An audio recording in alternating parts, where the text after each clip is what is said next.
No matter if you're in your 30s, 40s, 50s, or beyond, it's never too late to start your subscription box business. This episode is going to inspire the heck out of you. My guest today started her business at 55 and launched her box at 60. Grab your earbuds and come join us. Welcome to the Launch Your Box podcast, with weekly tips, tricks, and strategies to start, launch, and grow your subscription box. Now, here's your host, Sarah Williams.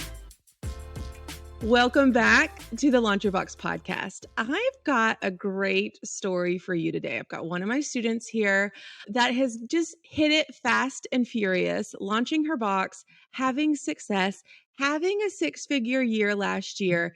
We're going to break it down, how it started, how it's going, and where we're going. I'm so excited to introduce you to Bev Schweigert today. She is the owner of Blessed Bee Boutique. He has a couple different subscription options for you. We're going to talk about how it started and where we're going with this. Bev, welcome to the podcast. I'm so excited to have you here. Why don't you tell everybody a little bit about your business, like what you do, what products you sell, give them a little insight, and then we're going to dig into this. Okay, sure. I am super excited to be here with you, Sarah. I really appreciate it.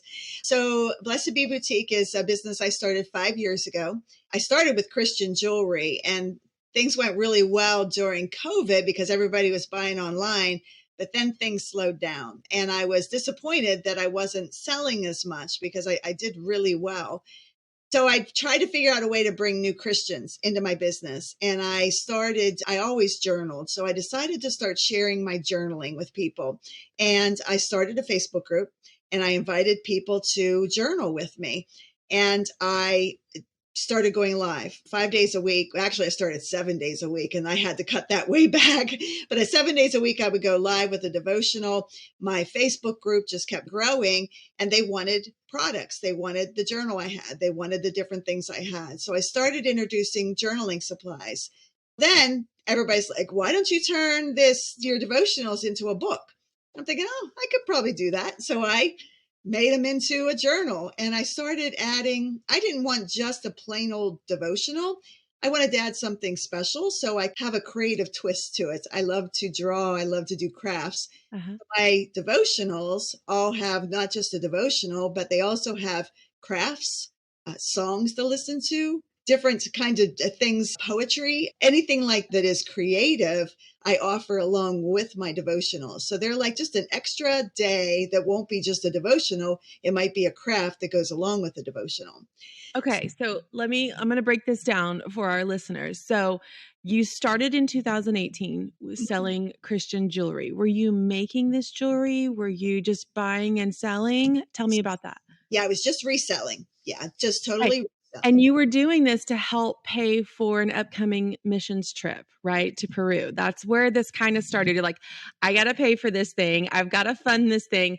How can I do it? So I love that this is where it all started. Mm-hmm. And so then COVID hits us like a wrecking ball and you are selling a lot of jewelry online. And so you're like, okay, this could be an actual business. I've funded my trip. Now this could be an actual business. And you started to do, was it Bible journaling? Was it strictly devotionals? Like, how did the journaling come about? Yeah, just trying to dig deeper into my Bible and trying to just spend time with God. And this is a way that I knew that I could do that. I didn't know what devotionals to pick. So I started picking a theme for the month.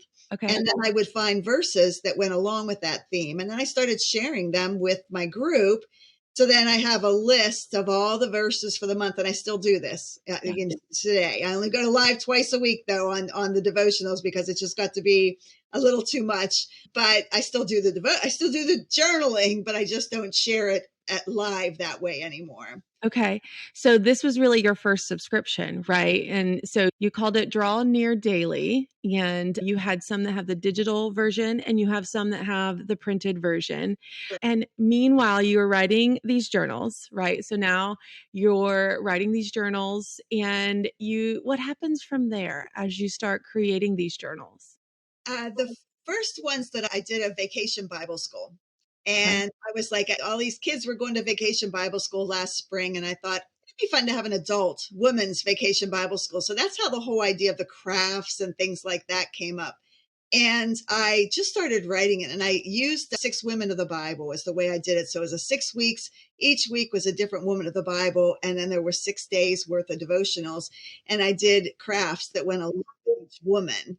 So it worked out really well. And that went over fantastic. So not only did I give the devotional, but I gave all the supplies to make the crafts as well. So it was like a ladies' vacation Bible school in a box. Like you're creating this experience for them. Yes. I didn't think about doing it as a subscription. I just wanted to offer it. Like a one-time experience. Yeah. And it went really well. The people enjoyed it. I made my own Facebook group for it. So we would meet there each week and talk about which woman they were talking about, different things like that. And it went over really well. So then your gears are turning. You're like, okay, this went really well. What can I do next? So I did a few more. I decided to do a couple for fall, preparing yourself for Christmas. And then I did an Advent one, and I included the crafts and the fun stuff too in each one of them. And they all went really well. So then I started thinking my Draw Near Daily, which is just 30 pages of downloads or printed material. I thought, I'm doing that as a subscription already. I wonder if I could turn this into an actual box and come up with a devotional. And I thought, first of all, I can't write that many to do it every month because I write them all myself. They're all written personally by me, and they're 6 weeks devotional. So I thought, even if I do a 4-week, that would really put a strain on me to get them all done in time. So I do 6-week devotional every other month. Okay. So they've got like a 2-week break in there to be able to wait till their next kick comes. Okay. And a friend of mine who's already in your group, Amy, with that, she's the one that told me that I needed to join your group. Okay, so she's like, get in Launch Your Box, girl. Let's do this. Like, you can do this. So you join Launch Your Box. Yes. And you decide that you're going to launch this subscription. It's called Creative Blessings Club. And it is 6 weeks devotionals with all the supplies. And you deliver it bi-monthly, basically. Okay. It's December of 23. And you're like, you know what? I'm going to launch this thing. And here's the thing about this. You've been building this audience. And I think that's what people miss when they start a business. This wasn't something you decided on December 1st and launched on December 26th. You've been building this audience through the different products that you've been selling. First, it was the Christian jewelry. That's your ideal customer still, even though they were buying jewelry. Then you started with the journaling and the devotionals, writing the journals yourself, creating the journals. So you're building this audience this whole time without really knowing that you were about to launch the subscription box. But it just came so naturally for you. It wasn't like you had this audience of Christian women and now you're going to go sell bow ties. And that's the thing that people really get tripped up with. If we're building an audience for something, how can we best serve that audience? What do they want from us? They want bow ties from us. They want more devotionals from us. They want more connection from us. They want to feel part of something bigger than themselves. And that's essentially what you did. You went from just selling jewelry. There was a connection to God and there's a connection to the peace, but it's really that time you spent with them. The daily journaling, the daily devotional, you started to build this audience that was ready for more from you. You built your know and trust factor with them. They're waiting for you to come back. They're waiting for you to provide them with the journal that you're using. Like they want to do that with you. And so naturally, the next step was I can create an experience for them every 6 weeks. And I love what you said about I didn't have the capacity to do that every single week. And I love that because sometimes we feel like we need to do that. Like, I've got to do this. This is how it works. We have to understand our bandwidth and our limits of what we can do. So I love that you're sending it bi-monthly. And I love that it's for a 6-week time period because it gives you a little bit of a break for that 2 weeks. It gives them a little bit of break in anticipation for the next one. It's not that it just keeps coming and coming. If they get a little behind, they've got time to catch up. That's And exactly I thought too. Yes. Yeah, because you need them to consume those journals. Mhm. Because if those journals sit in that box and the next one shows up and they haven't even cracked open that one, like they're going to cancel. That's just the nature of our business. We need them to open their boxes every month. We need them to, for me, I need them to wear the shirt. I need them to put the earrings on. I need them to use the bag. For you, you need them to open those journals. And so you decide, okay, it's December 23. I'm going to launch this thing. I've been in the box. I'm going to launch this thing. I know what I need to do. Sarah's told me what I need to do. I'm going to launch this thing. And on December 26th, you decide I'm going to launch the Creative Blessings Club. So tell me about that process, because you weren't in Launch Your Box very long before you just come straight out of the gate with it.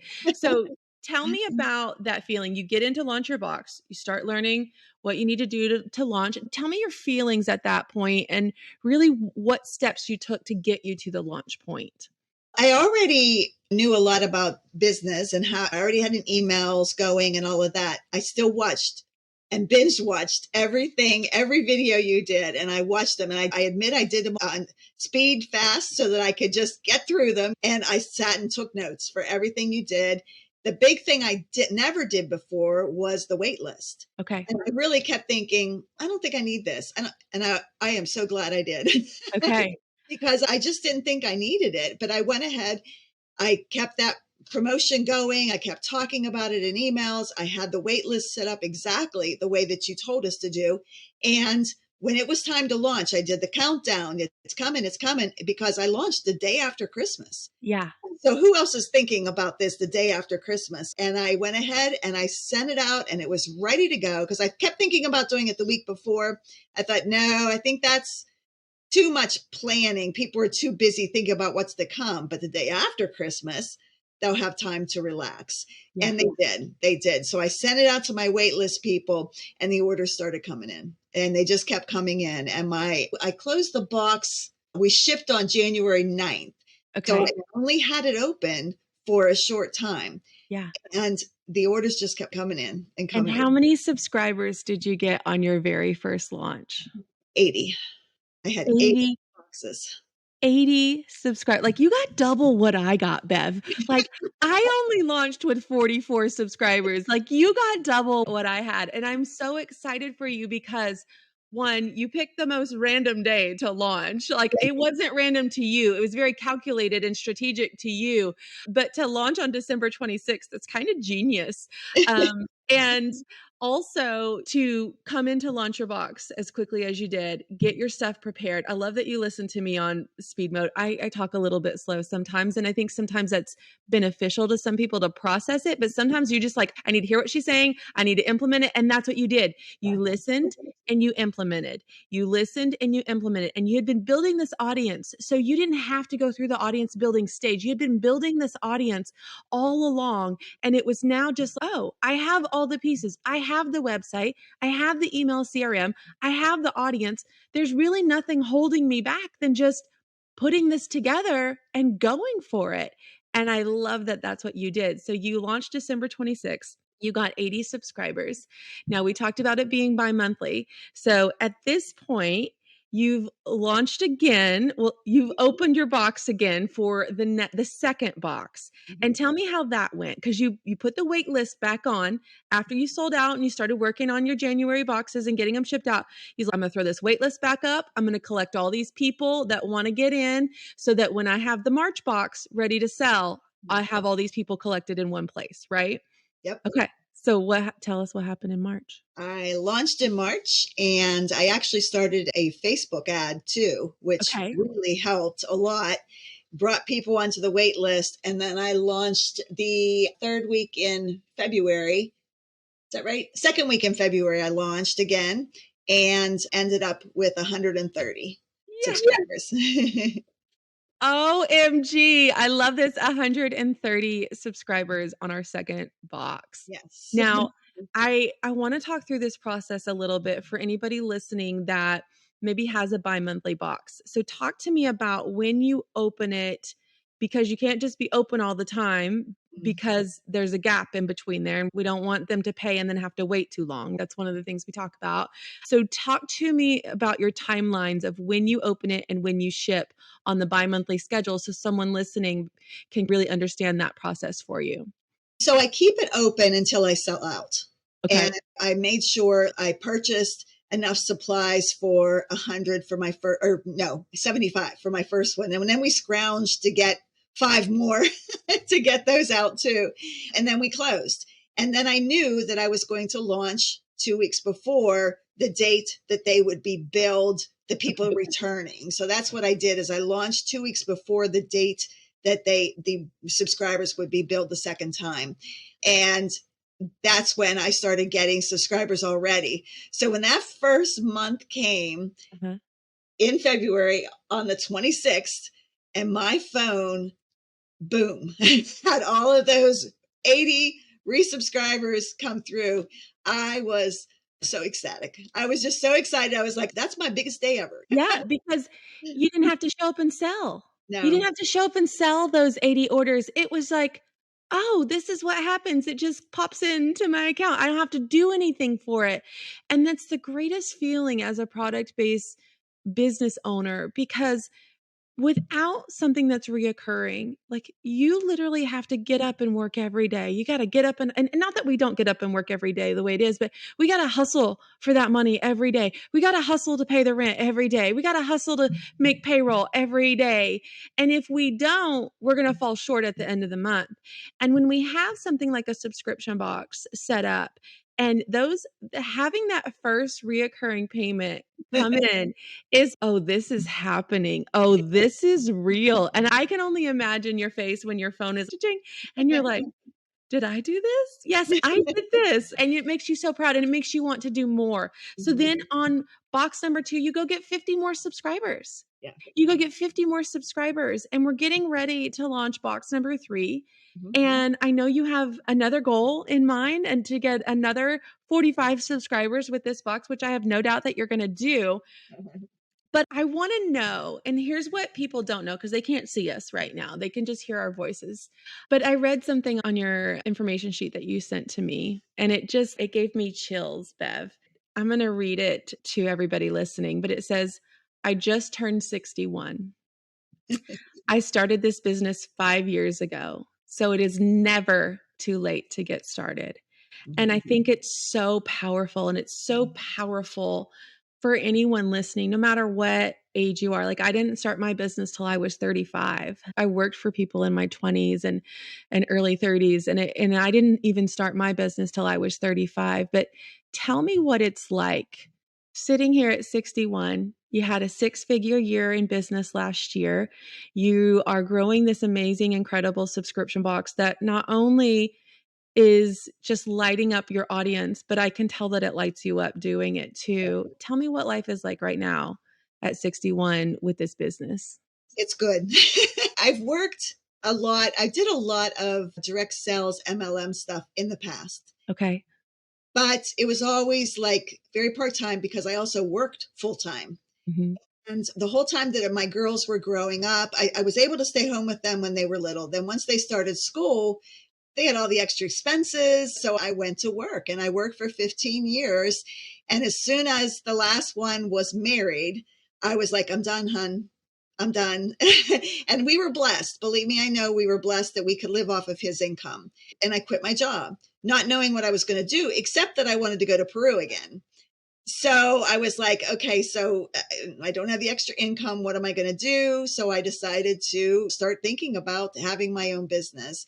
And I just have not looked back. I've just continued to grow and grow. I add new products. I love to design new products. I have what I call Bible side notes, which I designed and I get printed through Post-it note. Those are my top seller and they're included in every box I do. I design them, the new ones, especially for the box. I design stickers. I design washi tape. So I do all of that work, all of the design work, all the fun work. And through the years, I've had to hire people to help me to continue to grow as I do. So I started with virtual assistants and let them help me with the email marketing. I have a Trello board that I keep track of everything that I want to do, and the VAs take it from there. And then I hired a full-time woman to come in and work for me, and she does anything I want. When she helps me prepare, I do all the design work, and she helps prepare all the stuff for it. And we order everything in, it all comes in, she organizes it and gets it ready, and it works fantastic. And then I hired one more woman who comes in 3 days a week just to do my shipping of all of my journaling supplies that come in, because those orders are still coming in for all of my other products that I have. Yeah. So Yeah. the main thing that is, I keep doing this for my husband, he also is 61, and he is set to retire next year, and he can't wait. He's been in human services for 40 years, and he's burnout. I shouldn't say that, but it's true. Yeah. And he cannot wait to retire, and he keeps calling me his retirement plan. So I love that.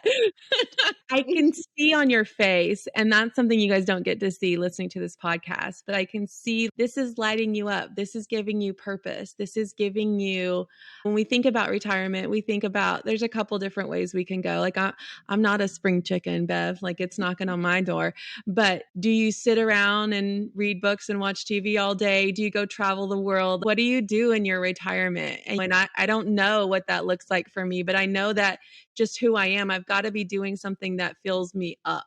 And I can tell that this is filling you up. It's giving you purpose. It's giving you drive. It's giving you motivation. It's also giving you a really nice little income in your retirement, right? Let's be honest there. That's why we have a business most of the time. We don't do this just for fun, but it's allowing you just said, going back to Peru was important to me. Mm-hmm. And it's something that I wanted to do. And starting this business is allowing me to do that. And I'm sure it's allowing you a lot of other freedoms that you didn't quite expect as you continue to grow. And hey, it's the husband's retirement plan. He's ready. He's ready to hang up. After 40 years of doing anything, I would be ready to hang up my hat too. So I love this for you. Tell me a little bit about what are the next steps for you as we go into 2024 strong with our new subscription? What does this look like for you? What are your goals for this year? I seriously would love to double what I did last year in sales. That is my goal, and I'm on track already. Wow. Are you serious? You're on track to double. Yeah. Because things are going really well. My January, February, March were fantastic. April, I can't wait till 26th when those boxes go through. I'm a numbers person, so I know all my numbers very well. And I'm always figuring out, if I have this much in sales a day for the next 30 days, this is what I'll have. And then I can add the subscription box on top of that. Yeah. And to me, that's so exciting. It's just amazing. But my plan is I've already got so many devotionals written. I can repeat those this year for the new people that I brought in, and I can resell those. And all I have to do is reprint them, which in fact, one of the things we did recently is, because I was spending so much money getting my journals printed, I leased a commercial printer, and now I have a commercial printer here, and we have an electric binder, and we get those journals done like that. So fast. It's so fast, and it's working out so much better because I can always keep them always in stock, and we're trying to be better organized, lean, efficient, so that I can step back when I want to. I can take time off, and I'm heading to Pinners in Atlanta next week. So we're going to have a booth there, and we're taking a whole bunch of our supplies. I've got a big sign for my Creative Blessings Club box, and I'm going to give them a bonus if they sign up right then and there. They have to use my code and join, and we have little bags with stuff from the last 2 boxes in to give to them. So we're excited, but my husband and I love to travel, and that's the big thing that we definitely want to do. And I've taken some trips in the past year and been able to leave my business in their hands. And it's worked out fantastic. And that's what I foresee in the future, is that I can't imagine not working. I honestly can't. I had 6 months between the time I quit my job and I started a business, and I was bored to death. I have all kinds of hobbies, but I couldn't just not do something. I couldn't. Yeah. So I can't imagine me not working. I will always have my hand in this. Yeah. But it was hard for me to let go. It really was, to give anybody control over any part of my business. But little by little, I knew that's what I had to do. But that's the part of the freedoms that we gain. Like, we can't be in control of everything, or we'll never have the time freedom. Like, you're building the financial freedom into your life to be able to go travel. But if we never get some help, if we never let go of all the processes, we won't be able to travel because we won't have the time freedom. And that's what you're building in. And I think that's what people don't understand, is when we let go of control, we gain our freedom back. And it's so important at any age to really get those freedoms in our lives, because it opens up so many doors for us. We actually get to live life. And I think that's the goal of most entrepreneurs. Like, we want to do something that we are passionate about. We want to have an income that pays us. We don't have to work another job.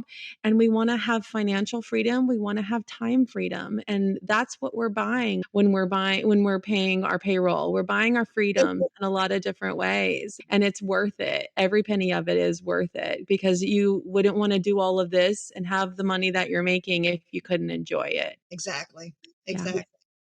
Bev, what advice would you give to anyone out there? Maybe they're in their 40s, maybe they're in their 50s, maybe they're in their 60s or 70s. What advice would you give someone listening that says, man, I'm too old to start a business. My time is done. What would you say to them? Absolutely not. It is never too late to start a business. I have friends in e-commerce that are my age, slightly younger, who are pushing ahead just like I am, and don't give up. That's the big thing. I pivoted big time from the jewelry to the journaling. And if it's not working out, when I saw the sales dropping, I pivoted, and I was scared. There's no doubt about it. I kept thinking, do I really want to start something again? But I just went into it with the mindset of, I've got to do something to bring more Christians into the business. What can I do? And that was my best response. And boy, it was definitely the best idea I had. And it worked out perfectly for me. But I just totally believe that you can't give up. And it doesn't matter how old you are. You can do it. You can do it. Absolutely. I love that. And Bev, if they are looking for you, they want to be a part of your world, where can they find you?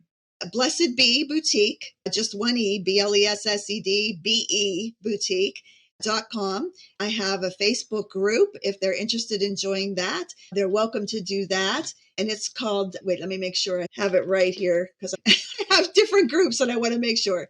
Blessed Intentions is my Facebook group for journaling. So if anybody's interested, just look for Blessed Intentions, and it says Simple Faith Blessed Journaling, and you can join my Facebook group. We have almost 10,000 people in the group, and they are very active. They share their devotional pages every day. I don't require them to use my products. I just want them to be in the Word. That's it. You're just serving them. I'm just serving them. Yeah. Yeah. All right. In the words of Bev, it's never too late. Let's get started and let's start building those freedoms that we want in our life. I'll be back with another great episode next week. Make sure you subscribe to the Launch Your Box podcast. I'd love for you to take a minute to rate and review it. Let me know which episode is your favorite so far. Don't forget to join me next week right here.